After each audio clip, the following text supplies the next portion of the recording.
नमस्कार दोस्तों, मेरी भाषा हिंदी भाषा परिवार में आप सभी दोस्तों का एक बार फिर से स्वागत है। हिंदी व्याकरण के अंतर्गत कारक हम सभी पढ़ते हैं।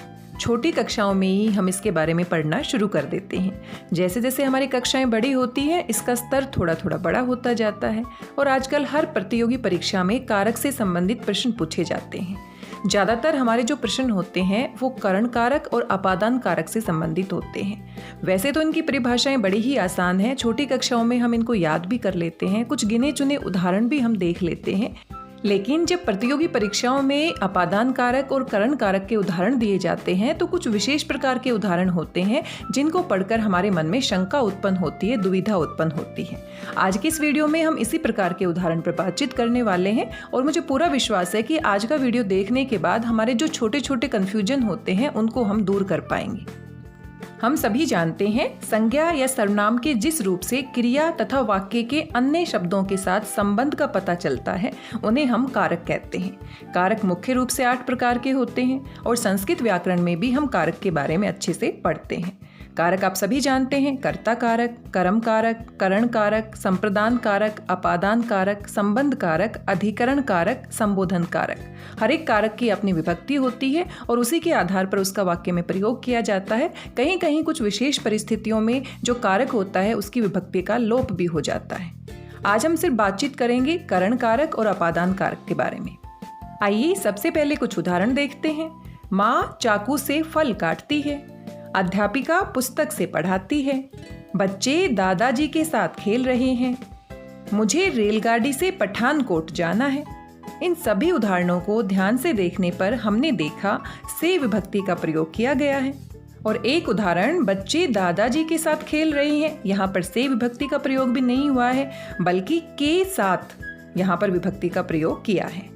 यानी कि जब हम कोई काम करते हैं या कर्ता कोई काम करता है तो जिसकी सहायता से वो काम करता है, जिसको साधन के रूप में प्रयोग करता है, उसको हम करण कारक कहते हैं। और करण कारक की विभक्ति से, के द्वारा या के साथ, तीनों का ही हम इसमें प्रयोग कर सकते हैं। इसलिए परिभाषा हो जाती है, कर्ता जिस साधन या माध्यम से कार्य करता है उस साधन या माध्यम को करण कारक कहते हैं। यानी यहाँ पर जिसकी सहायता से काम किया जाएगा, कर्ता जिसकी सहायता से काम करेगा तो वही हमारा करण कारक बन जाता है। और इसकी विभक्ति होती है से, के द्वारा, के साथ। विभक्ति के लिए एक और शब्द हम प्रयोग करते हैं, परसर्ग। विभक्ति को हम परसर्ग भी कहते हैं। अब हमेशा ही हमारे वाक्य में से विभक्ति का प्रयोग हो, के द्वारा का प्रयोग हो या के साथ का प्रयोग हो, यह आवश्यक नहीं है। एक उदाहरण देखते हैं, हेमंत ने राष्ट्रपति के हाथों पुरस्कार पाया। इस उदाहरण में कहीं पर भी से, के द्वारा या के साथ विभक्ति का प्रयोग नहीं हुआ है। अगर हम ध्यान से देखते हैं और हमसे पूछा जाता है कि कारक की पहचान कीजिए, तो हेमंत ने राष्ट्रपति के द्वारा पुरस्कार पाया, तो राष्ट्रपति के द्वारा, राष्ट्रपति से यहाँ पर विभक्ति का स्पष्ट रूप से प्रयोग नहीं किया गया है।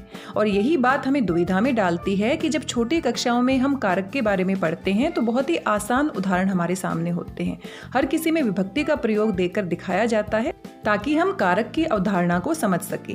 लेकिन जैसे जैसे हम बड़े होते जाते हैं इसका स्तर भी बड़ा होता जाता है और वहाँ पर वैसे ही उदाहरण हमें दिए जाते हैं जहाँ या तो विभक्ति का लोप होता है या फिर कुछ ऐसी दुविधा हमारे मन में उत्पन्न होती है, कुछ ऐसे उदाहरण हमारे सामने होते हैं। यदि हम करण कारक की पहचान करना चाहते हैं तो हमारे वाक्य में क्रिया के साथ कुछ प्रश्न भी पूछे जा सकते हैं, जैसे कि किससे, क्रिया किससे हो रही है, किसके द्वारा हो रही है, और इनके उत्तर के रूप में जो संज्ञा शब्द प्राप्त होता है वह करण कारक होगा। उदाहरण के लिए, चित्रकार ने कलम से चित्र बनाया। अब यहाँ पर किससे चित्र बनाया? कलम से बनाया। तो यहाँ पर हमारा जैसे ही हमने सवाल पूछा क्रिया के साथ किससे शब्द को लगाकर हमें उत्तर मिला पेंसिल से, तो ये हमारा संज्ञा पद है और इसके साथ से विभक्ति का प्रयोग हुआ है, तो ये हमारा क्या होगा? करण कारक। ऐसे ही मैंने पत्र के द्वारा उसे सूचना भेजी। किसके द्वारा भेजी? पत्र के द्वारा। तो पत्र हमारा संज्ञा है और इसके साथ के द्वारा विभक्ति का प्रयोग हुआ है। तो इस तरह से करण कारक की हम पहचान भी कर सकते हैं। आइए सबसे पहले अपादान कारक की परिभाषा भी देख लेते हैं। यहाँ पर कुछ उदाहरण दिए गए हैं। पेड़ से पत्ते गिरते हैं, वह खिड़की से बाहर देखता है, मयंक आशीष से लंबा है, खुशी सांप से डर गई, गंगा हिमालय से निकलती है, सभी यात्री लुटेरों से डर गए, इन सभी उदाहरणों को ध्यान से देखने पर हमने देखा यहाँ पर भी से विभक्ति का प्रयोग हुआ है और करण कारक में भी से विभक्ति का प्रयोग हुआ है। लेकिन यहाँ पर जो हमारे उदाहरण दिए गए हैं, जो वाक्य दिए गए हैं, यहाँ पर से का जो प्रयोग हुआ है वो क्रिया को करने के लिए साधन के रूप में नहीं हुआ, बल्कि अलगाव के रूप में हुआ है। अपादान कारक में जब हम से विभक्ति का प्रयोग करते हैं तो वो अलगाव के लिए अलग होने के भाव में प्रयोग की जाती है। अब सभी उदाहरणों में ध्यान से देखने पर हमने देखा पेड़ से पत्ते गिरते हैं, पत्ते पेड़ से अलग हो रहे हैं, अलग होने का भाव है, तो से विभक्ति यहाँ पर साधन के रूप में प्रयोग नहीं हुई बल्कि अलगाव के लिए प्रयोग की गई है। वह खिड़की से बाहर देखता है, खिड़की से बाहर देखना, तो यहाँ पर अलगाव है, खिड़की की सहायता से नहीं देखता, वह आंखों से देखता है, तो से यहाँ पर क्या होता, करण कारक। लेकिन वह खिड़की से बाहर देखता है तो खिड़की से बाहर देखना यानी कि अलगाव का अर्थ है यहाँ पर। अगले उदाहरण में मयंक आशीष से लंबा है। अब आशीष से यहाँ पर तुलना की गई है कि दोनों में क्या है, अलगाव है, दोनों की जो ऊंचाई है, जो हाइट है, वो क्या है, अलग अलग है। तो यहाँ पर से का प्रयोग साधन के रूप में ना होकर अलगाव के रूप में हुआ है। खुशी सांप से डर गई। जब हम किसी भी वस्तु से डर जाते हैं, किसी भी जंतु से डर जाते हैं तो डरने से अलग होते हैं, और अलग होते हैं तो वहाँ पर अलगाव आ जाता है। तो यहाँ पर सांप से डरना और सांप से डरकर दूर भागना, तो यहाँ पर क्या है, अलगाव, अलग होने का भाव। तो यहाँ पर भी हमारा क्या होगा, अपादान कारक। गंगा हिमालय से निकलती है। अब हिमालय से निकलकर अलग हो जाती है, इसलिए गंगा हिमालय की सहायता से नहीं निकलती बल्कि हिमालय से निकलकर अलग हो जाती है।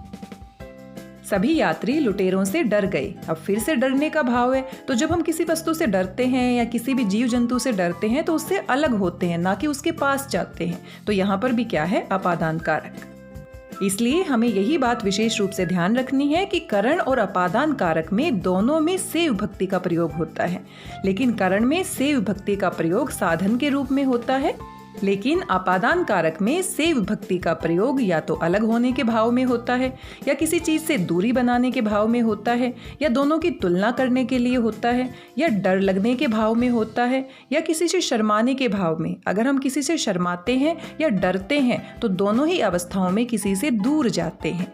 वह उससे शर्माती है, तो उससे शर्माती है तो शर्माने की वजह से उससे दूर जाएगी। तो शर्माना, डरना, ये जो भाव होते हैं ये अलग होने के अर्थ में होते हैं। तो ऐसे भावों की स्थिति में जो से विभक्ति का प्रयोग होता है वो अपादान कारक में ही होता है। आइए कुछ और उदाहरण देखते हैं। रमा शीतल से सुंदर है। अब रमा शीतल से सुंदर है तो दोनों में तुलना हो रही है, और जब तुलना की जाती है तो अलगाव होता है, इसलिए यहाँ पर अपादान कारक होगा। बाघ शिकारी से डर गया। अब यहाँ पर भी डरने का भाव है, अलग होने का भाव है, तो यहाँ पर क्या होगा, अपादान कारक। करण दुकान से कपड़े लाया। अब दुकान से कपड़े लाया, अब देखिए दुकान की सहायता से कपड़े नहीं लाया बल्कि दुकान पर जाकर कपड़े लाया। कपड़े दुकान से क्या हो गए हैं, अलग हो गए हैं, इसलिए यहाँ पर भी अपादान कारक होगा।